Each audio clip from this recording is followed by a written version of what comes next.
अस्सलामुअलैकुम दोस्तों, स्वागत है नई और एक बोर्डिंग प्रिपरेशंस की वीडियो में। दोस्तों आज मैं अपना जो बोर्डिंग है उसका जो प्रिपरेशंस है वो कंप्लीट कर चुका हूँ और कल सुबह ही मेरे फार्म में जो चीक्स है वो डिलीवर हो जाएगा। तो बोर्डिंग प्रिपरेशंस जब आप करेंगे 2-3 चीज़ के ऊपर ध्यान ज़रूर रखेंगे। पहले है कि आप हमेशा जो फार्म क्लीनिंग है उसका जो प्रोसेस है वो बारीकी से करेंगे। फार्म क्लीनिंग अगर आप बारीकी से करेंगे, जैसे कि बार्ड लिफ्टिंग होने के बाद लीटर को फेंकने के बाद, पुराना लीटर जो है उसको फेंकने के बाद अच्छे से फॉर्मलिन से स्प्रे करने के बाद मैंने फायर बर्नर से जो बाहर वाला मिट्टी है उसको मैंने एकदम से जला दिया है। तो उसके बाद मैंने बोर्डिंग को राउंड शेप देने के बाद पहले फॉर्मलिन से फिर से स्प्रे किया, क्योंकि अभी वायरल का टाइम है तो इस टाइम पे स्प्रे करना बहुत ज़रूरी है। उसके बाद मैंने लीटर और पेपर का बिछावन किया दोस्तों। और जब आज कॉन्फर्मेशंस आया कि कल ही मेरे फार्म में चीक्स आने वाली है, तो उसके लिए दोस्तों मैंने जो सेफ है आप लोगों को दिखाने लिए, जैसे कि टायर का, फीडर का जैसे इस्तेमाल करता हूँ। जैसे कि एक देख सकते हो, एक टर्बो फीडर है, एक छोटा फीडर है, एक चिक्स डिंकर है। इसी तरह से एक सेफ मैंने बना दिया है, जिसमें क्या होता है कि जब बर्ड फीड इनटेक करते हैं, जैसे कि मान लेते हैं कि यहाँ पर बर्ड फीड इनटेक करेगा, तुरंत बाद ही उसको पानी का जगह दो तरफ मिल जाएगा। उस तरफ भी आप देख सकते हो, तो एक पानी का जगह एक फीड का जगह। इसी तरह से इस साइकोलॉजी में आपको हमेशा जो जगह का जो व्यवहार है, उपकरण है, उसको आप इस्तेमाल कर सकते हो। दूसरी सबसे बारीकी से बात है, जब आप बोर्डिंग प्रिपरेशंस करेंगे तब एक चीज़ हमेशा नोटिस करें कि बाहर की तरफ लगभग 2 से 4 फुट फॉर्मलिन से स्प्रे ज़रूर कीजिए।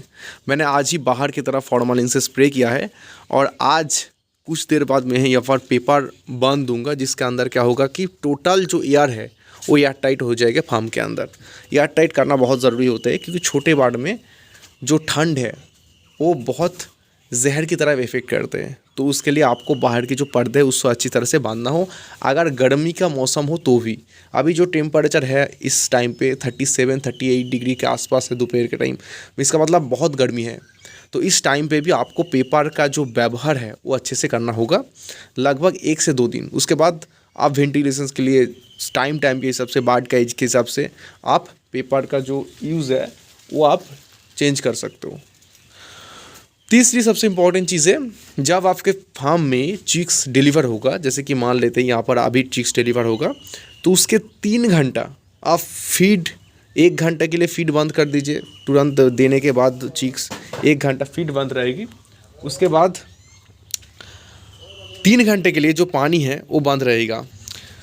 इसका कारण क्या है कि बर्ड तुरंत आने के बाद ही अगर फीड इनटेक करना शुरू कर देगी तो उसमें क्या होगा कि गले में फीड अटक जाने की जो संभावना है वो रहती है। तो थोड़ी देर के लिए, आधा घंटा के लिए फीड बंद रहेगा। और 3 घंटे के लिए पानी बंद क्यों रखूँगा, क्योंकि बर्ड के बहुत सारे जो एग होते हैं वो इनकम्प्लीट होते हैं। तो इसके लिए क्या होता है, तो उस टाइम पे अगर आप जो फीड है, पानी जो है वो अगर बंद रखेंगे तो पीछे का जो डिफेक्ट जो बर्ड होते हैं, वो जो मोर्टालिटी है, लांगड़ा होने का जो संभावना है वो बहुत कम हो जाता है। तो उसके लिए आपको हमेशा 3 घंटे के लिए बर्ड डिलीवर होने के बाद पानी बंद रखना, 1 घंटे के लिए फीड बंद रखना ज़रूरी होता है। यह मैं खुद का मैनेजमेंट, खुद का प्रोसेस में रखता हूँ, क्योंकि मुझे लगता है कि वो करना बहुत ज़्यादा ज़रूरी है। क्योंकि जब बर्ड आपके फार्म में आएंगे ऑलरेडी डिहाइड्रेट होता है, तो उसके लिए आप तुरंत ही अगर पानी दे देंगे तो उस टाइम पे बर्ड में जो डिहाइड्रेशन है वो बढ़ सकती है।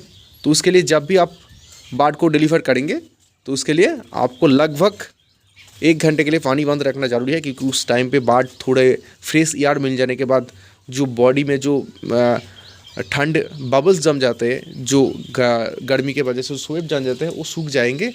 और उसके बाद इलेक्ट्रोल पाउडर पानी पीने से वो जो डिहाइड्रेशन है वो थोड़े कम हो जाएंगे।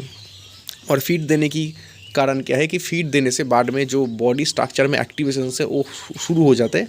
तो थोड़े टाइम के लिए फीड ऑफ करने में एक अच्छी सी इफ़ेक्टिव जो आपको रिज़ल्ट देखने को मिल सकती है छोटे बर्ड पीरियड में। और 3 दिन के बाद ये जो राउंड बोर्डिंग है, इसको बोला जाता है राउंड बोर्डिंग। इसमें छोटे चिक्स रहते हैं। इस शेप में क्या होता है कि बर्ड में जो घूमने की जो दिक्कत है, स्ट्रेस ना आने की जो दिक्कत है, इस बोर्डिंग प्रिपरेशंस में इसको देखा जाता है। और पार्ट बोर्डिंग जब आप करेंगे उसमें क्या होता है कि पार्ट बोर्डिंग में बर्ड स्ट्रेस कम खा जाते हैं, पार्ट बोर्डिंग में बार्ड का जो ग्रोथ है आने वाले टाइम में पार्ट बोर्डिंग में मैं इस मैनेजमेंट को शिफ्ट करूँगा, उस टाइम पे उसका जो ग्रोथ है वो डिफरेंट हो जाते हैं। छोटे छोटे पार्ट में उसको डिवाइड कर देता है टोटल पार्ट को, उसके लिए उसको पार्ट बोर्डिंग बोला जाता है। और अभी राउंड में डिवाइड कर दिया है, इसके लिए इसको राउंड बोर्डिंग से बोला जाता है। तो दोस्तों आज बार्ड प्रिपरेशंस का वीडियो आप लोगों को डाल दिया। आने वाले टाइम में पोल्ट्री मैनेजमेंट के आने वाले बहुत सारे वीडियो डालूंगा। अभी के लिए विदा लेता हूँ। अल्लाह हाफ़िज़ दोस्तों। जय हिंद दोस्तों।